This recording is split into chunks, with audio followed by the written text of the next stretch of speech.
Next is from John Kamapa, and the subject is He's Back. I just finished AEW Revolution. One of the theories going around online was that Jeff Hardy was going to make his big return to AEW and set up an angle with MJF. Obviously, and thankfully, in my opinion, that didn't happen, but I would like to know what you guys think about Jeff's inevitable return to AEW. For me, he seems like a risky guy to have in your roster because with his personal issues, you have no idea when or if he may relapse. Would you guys bring him back and push him, or would you just not bring him back at all? P.S. Conan, your dogs are over with me. Can we call them K dogs? Oh my God, that's brutal, Bob Evans. Let me say this about Jeff Hardy. Jeff Hardy is such a nice guy, and it's kind of like we've given him like a pass on his issues because it's kind of obvious that by giving Jeff Hardy like the wrestling business giving him free reign and creative control over his like what he does out there, he's incurred a lot of physical damage his body by doing a lot of high risk stuff for the company, like going above and beyond, like how like Darby Allin does. Mm-hmm. That we kind of give him a pass because it's kind of like the fault of the wrestling business that he's kind of messed up, that he's gotten addicted to painkillers and drugs, because of alcohol, the damage that he's done to his body. And it's kind of a weird flex with this guy because he's like, he is a risk, but he's such a nice guy, like never harmed any. Like it's like what is this guy going to do without wrestling? Like this is his life. He's a very destructive personality. Like just being kind of in that environment, kind of like at least gives him some structure in his life. You know what I would do with him, Disco? I was just thinking of this while you were talking. Is that he's already in his 40s, and people always expect him to take bumps, and he's willing to take them unnecessary. Bro, I would just turn that heel because as a nice guys always get over sooner or later, and a lot. He's probably got a lot of pent up aggression, people that have wronged him, and he could, dip into that and not have to fly because now he's a heel and he could do one or two cool moves because he's still a legend. You know what I'm saying? But as far as bringing him back, I would definitely have to see where his head is at and to see if he's genuinely contrite. That's another great word. That's two, Joe. That is two. I'm gonna write that down. And I just want to see what he's learned. And I talk probably to his rehab counselors to see where his head is at. And he's done so much for this business as in a pro when it comes to his job. I would like to use him, but he would have to convince me, I don't know where John Kamapa or whatever got that idea that he was maybe scheduled to come back, because the last report I see from a few days ago, Matt Hardy said that there has been no discussions about Jeff's return. So I don't know who's telling the truth there. Yeah, I don't know. Whatever. Okay, well, next much one. The brother. Yeah. We're gonna get suspension from this next email. I'm gonna read. It's from James Fogel, and the subject is what the hell's going on here?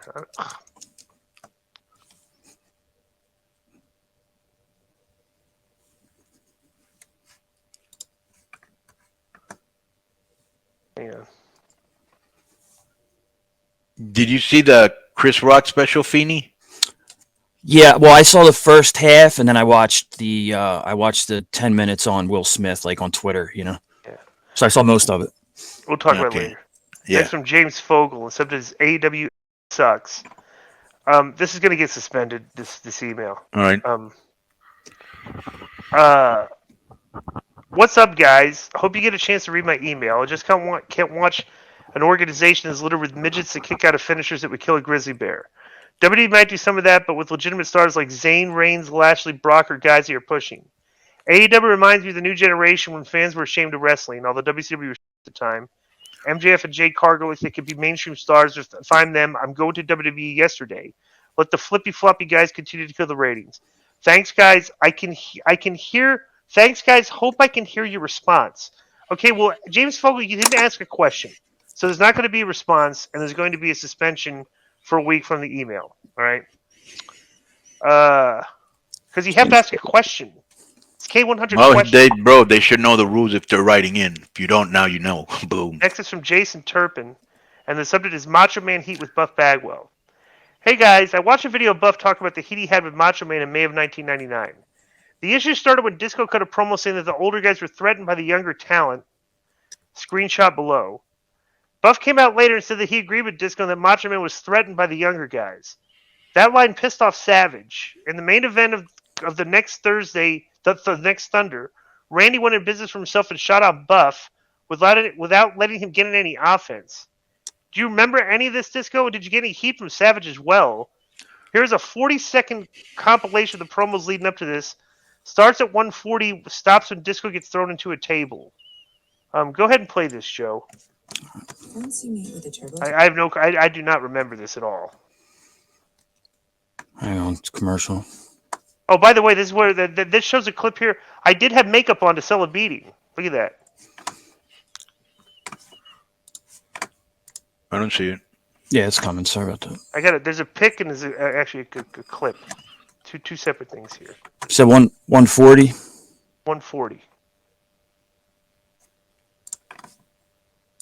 They could have dogged us out for being young and inexperienced. They fought it, and it didn't work, and WCW went down the tubes. I thought it was a big deal to step in the ring with Macho Man Randy Savage. But let me tell you something. He's not so tough. He wants to run out here beating up everybody. Maybe what Disco said is right. Maybe the older guys are feeling just a little bit threatened. Hey, Macho Man, madness, madness. I could care less about madness. You ran out last Monday, beating up everybody? Well, guess what?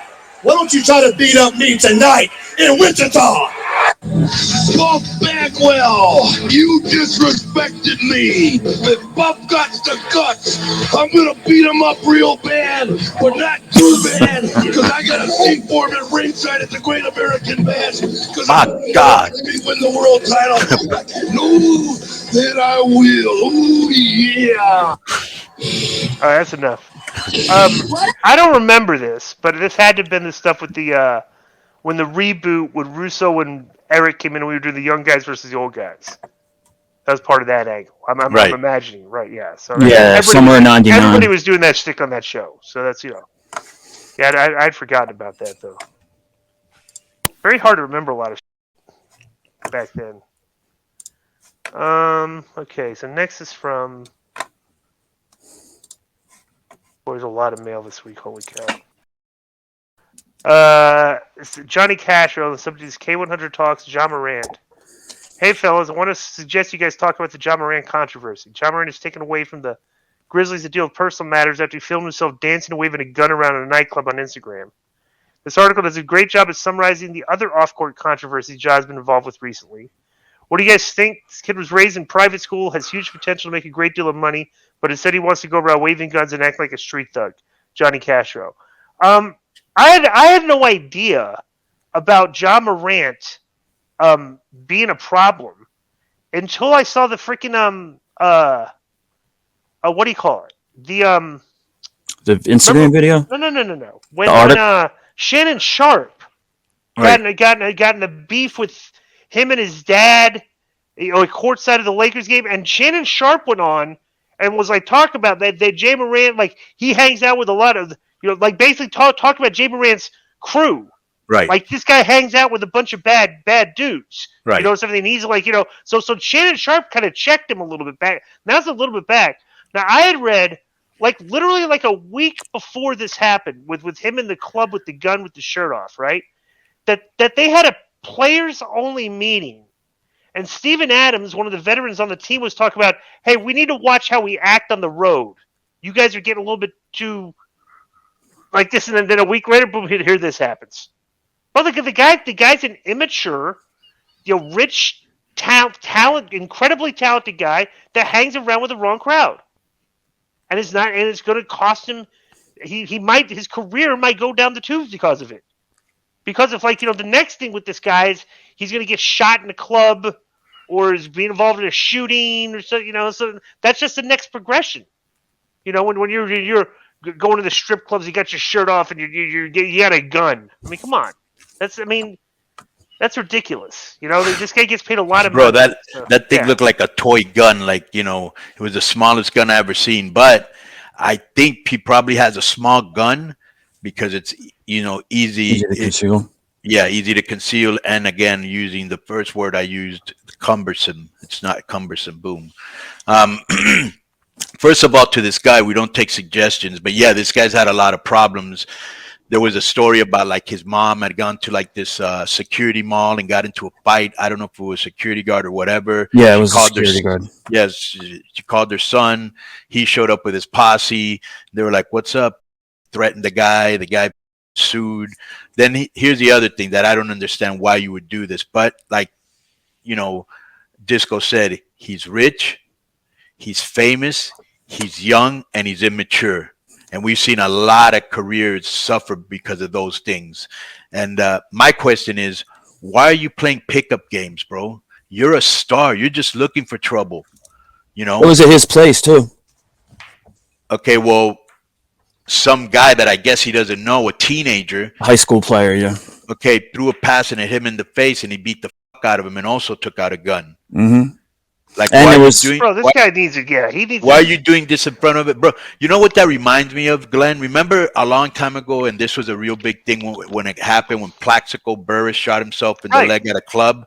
I think he Right. played for the Jets. And I was thinking Right, back then, bro, why isn't somebody in your posse carrying a gun? Right. Remember when Gilbert Arenas from the Wizards that would be gambling in the dressing room and playing him, cards? Yeah, Arena said, yeah, and the other Yeah. guy had the, Right. had the Right, he issue with shot the guy, himself in right. the foot. Right. Yeah, and I'm thinking to myself, why are you going to a strip club and letting yourself being filmed with a gun and smiling like it ain't? Bro, you grew up on the internet. You should know that's going to destroy you. Did they not give you, any courses when you broke into the NBA on shit like that? And so my whole thing is, bro, don't go to strip club. Bring them to your house or rent out a suite. Yeah. There are haters out there, and plus you're drunk, maybe on Molly or Percocets or whatever. And you're a big star doing stupid. Not uncommon at that age, but come on, you got to be smarter than that. You're the face of a city right now, Memphis. Next is some great greatness, and the subject is a new Meltzer. About 2 weeks ago, the results of the latest Wrestling Observer Awards came out, and for the first time aware of it ever happening, Dave Meltzer himself basically started them off by saying that the results were a bunch of. Plus, I follow the guy on Twitter. It seems like Meltzer spends most of the day correcting the crazy AEW marks who seem to think the AEW are due to overtake WWE any minute now. Meltzer even said this on Twitter a few days ago. Quote, AEW have never been in a weaker company position than they are now, unquote. I was shocked to hear him say that. But basically, what I'm asking is, do you think the Meltzer has come to understand the mark audience which is created is just clueless? At the end, the guy puts Billy and his Ultimate Warrior mural that he has in his own house. Interesting. Barry Billy's Ultimate Warrior mural. It's kind of a cheap shot. No, I've heard a clip that Dave was like, basically said it was kind of ridiculous that Tony got voted Booker of the Year. But that's like, like I said, that's his listeners. Like I said, you look at Jon Moxley, who got voted the Wrestler of the Year. The guy self-mutilates himself and bleeds literally every single match and every show he's on. And they voted that guy as like the best wrestler ahead of Roman Reigns.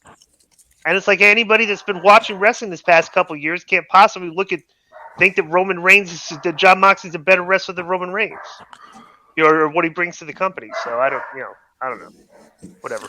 Well, Meltzer says here, and this is from the newsletter, the argument is over who's most valuable. Reigns worked a very limited schedule, and the company did roughly as well with him and not with him. The SmackDown ratings rise was as much tied to Sami Zayn and Jey Uso, who carried it to strong results when Reigns wasn't around, as the weekly angle. Moxley was more valuable because he was twice after injuries to Punk called to lead the company. Had he not been around, the declines would have been greater than they were. Coming off rehab at the start of the year, he and Chris Jericho really carried the company during different periods when so many top names were out with injuries. You take both those out of the picture, and it's AEW that would be hurt far worse. It's crazy, bro. You take Roman Reigns out of the bloodline. You got to be out of your mind to think that taking Moxley off that show compared to taking Roman Reigns off of WWE would be a greater hit. You could put all Moxley's done is bleed, like he just bleeds. He hasn't put on any like epic matches or anything and all that. He goes up there, he cuts promos, and he goes up there and wrestles him and bleeds literally every single match, and quite often gets caught blading and cutting himself. That's not the Wrestler of the Year. Like you could have gotten who's that kid, the death match guy, that with the glass, the guy that wrestled Jericho that time on Nick Gage. Nick Gage. You literally could have taken Nick Gage, stuck him in the same spot and everything, and at the end of the thing, at the end of the year, you said, "Oh, he was the best wrestler." You know, because all he would do is bleed every single match. I don't know. It's kind of weird. I mean, but who cares though? It's all fake awards, and it's like nobody actually gets anything for the awards, right? Well, What do you get the from- girl on AEW, Sheeta got a little plaque, if you remember, or a little trophy. Oh, did she? Remember that, Joe? Yeah. Yeah.